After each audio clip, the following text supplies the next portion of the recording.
Wreckage of a ship dating back to 1749, now identified after spending hundreds of years buried beneath the sand.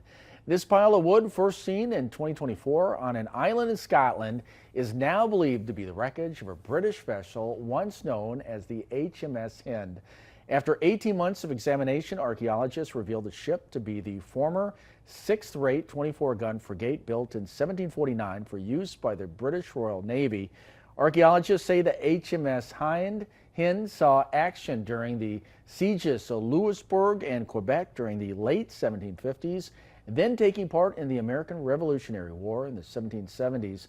After being decommissioned, the HMS Hind was sold and turned into a whaling ship named the Earl of Chatham, spending 4 seasons in service in the Arctic before wrecking near a Scottish island in 1788.